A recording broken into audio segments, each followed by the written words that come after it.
अब मैं आपको बताऊंगा रामायण और रामचरितमानस में अंतर। रामायण में श्री राम की कहानी के बारे में बताया गया है और रामचरितमानस में श्री राम के अच्छे कर्मों के बारे में बताया गया है। और रामायण को संस्कृत भाषा में त्रेता युग में ऋषि वाल्मीकि के द्वारा लिखा गया है, जो श्री राम के समकालीन थे। और रामचरितमानस को अवधी भाषा में कलयुग में गोस्वामी तुलसीदास के द्वारा लिखी गई है। रामायण को श्लोक के प्रारूप में लिखा गया है, जो भगवान श्री राम और उनकी यात्रा की मूल कहानी है।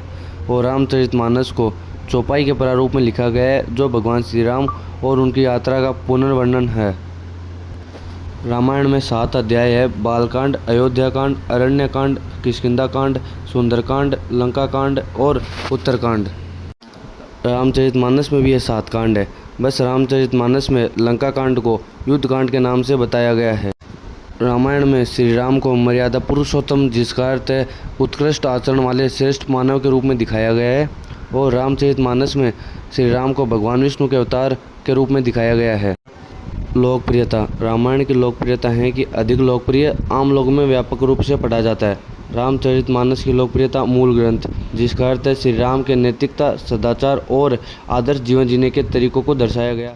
रामायण में रावण श्री राम से युद्ध में लड़ने के लिए 2 बार आया।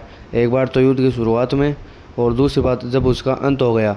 और रामचरितमानस में रावण अंत में एक बार श्री राम से युद्ध में लड़ने के लिए आया।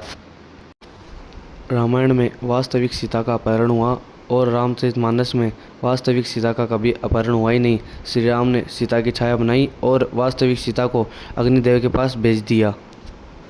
रामायण में श्री राम द्वारा सीता के निष्कासन की कहानी। वाल्मीकि आश्रम में लवकुश का जन्म, जिसको लवकुश कांड के नाम से जाना जाता है। और रामचरितमानस में इसका कोई उल्लेख नहीं किया गया है। रामायण में राजा जनक द्वारा सीता स्वयंवर का आयोजन नहीं किया गया और रामचरितमानस में राजा जनक द्वारा सीता स्वयंवर का आयोजन किया गया है। रामायण एक महाकाव्य है जो श्री राम के जीवन का वर्णन करता है। और रामचरितमानस एक भक्ति काव्य है जो श्री राम के प्रति भक्ति और धार्मिकता का वर्णन करता है। रामायण एक धार्मिक अनुष्ठान है जिसके नियम और विधान है, जबकि रामचरितमानस को किसी भी समय पर किसी भी स्थान पर पढ़ा जा सकता है। रामायण में श्री राम को एक योद्धा और राजा के रूप में दिखाया गया है और रामचरितमानस में श्री राम को भक्त और भगवान के रूप में दिखाया गया है। अर्थ। रामायण का अर्थ राम का मंदिर, राम का घर, राम का आलय या राम का मार्ग है, जबकि रामचरितमानस का अर्थ राम के चरित्र का सरोवर, राम के मन का सरोवर। रामचरितमानस को राम दर्शन के नाम से भी जाना जाता है।